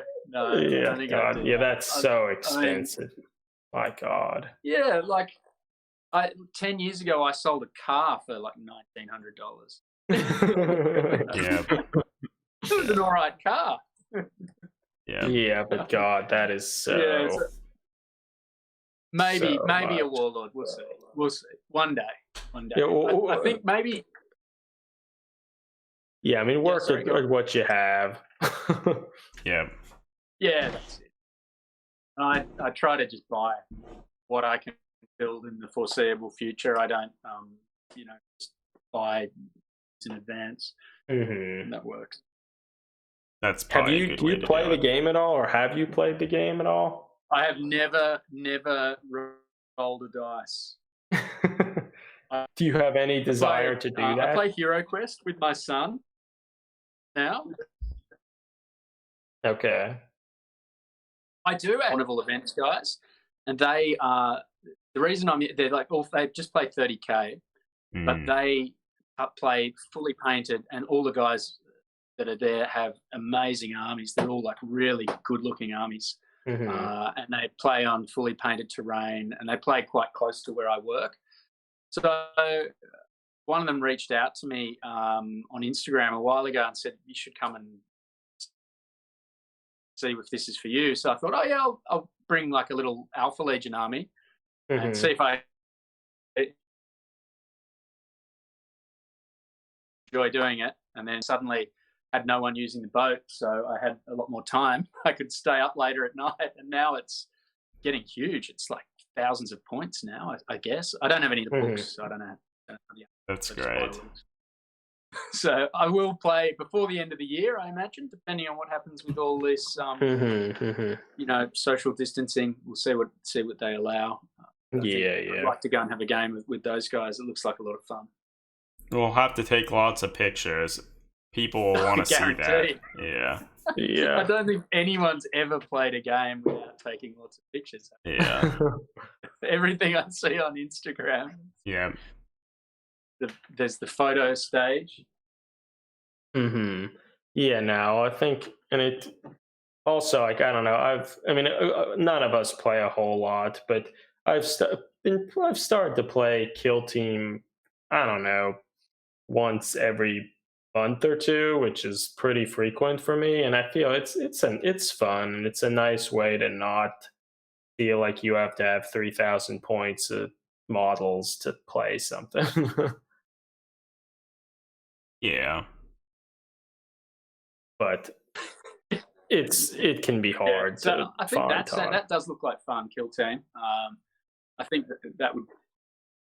Yeah, that's the thing. I mean, 2 kids and work and all of that, and then trying to actually get all this lined up. Yeah, well, I mean, it already, with all your YouTube videos and all the stuff on Instagram you post, it seems like you're like constantly doing and making cool stuff. Like, I feel like you're making a lot out of your time, which is nice.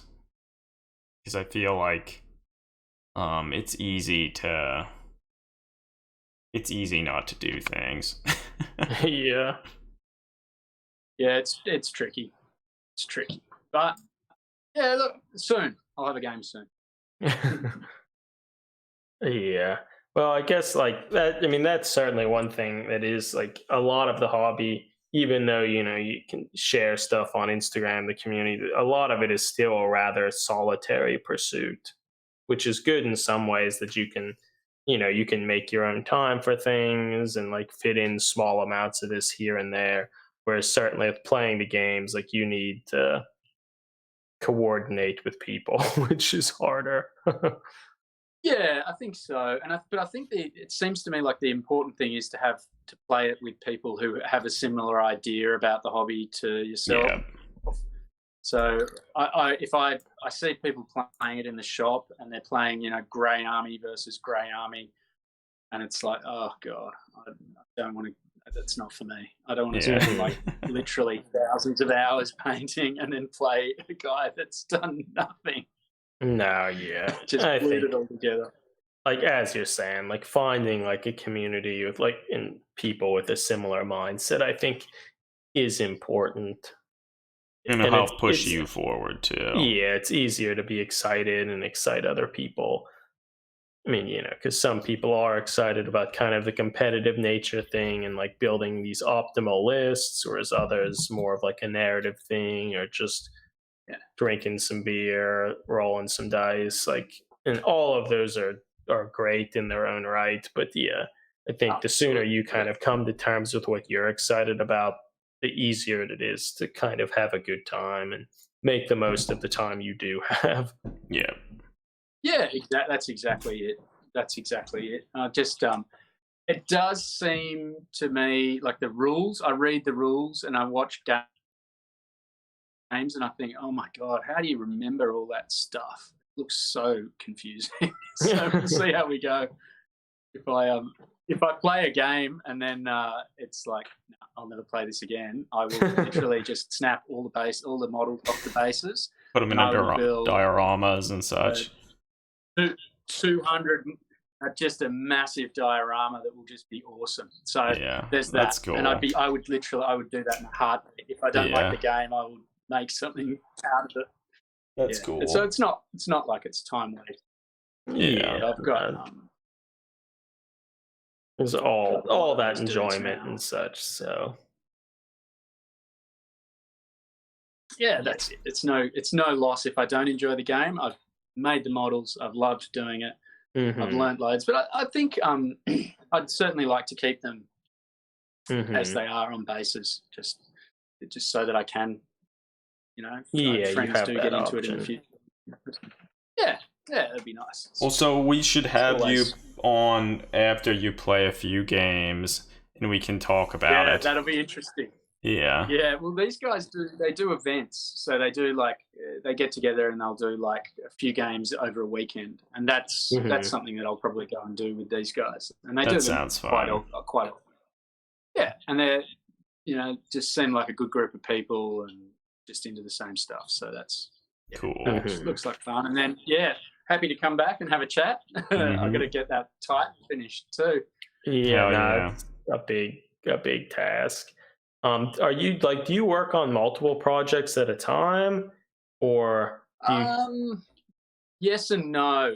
I mean, I guess in this case, like for your dioramas are so big and expansive have, that little distractions.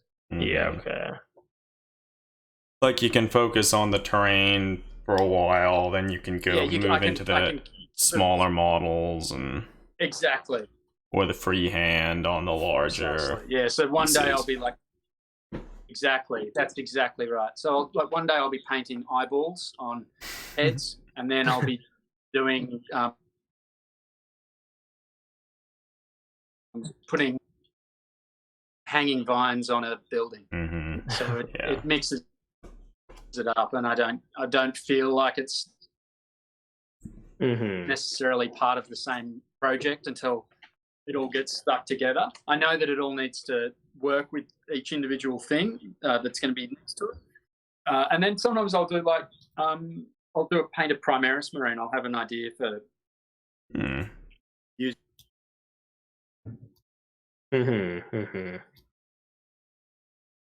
So I should probably go to bed because I am supposed to be up in like 5 hours. Yeah. Well, maybe once Jeremy gets back, we can call an end to the stream. Yeah, because I should go to bed. Sorry, I missed you. I lost you there for a long time. No, we were just saying, I guess maybe we can probably soon call an end to the stream. We've been talking for a long time now. It's probably getting pretty It's Probably midnight pretty late for for you us guys. here.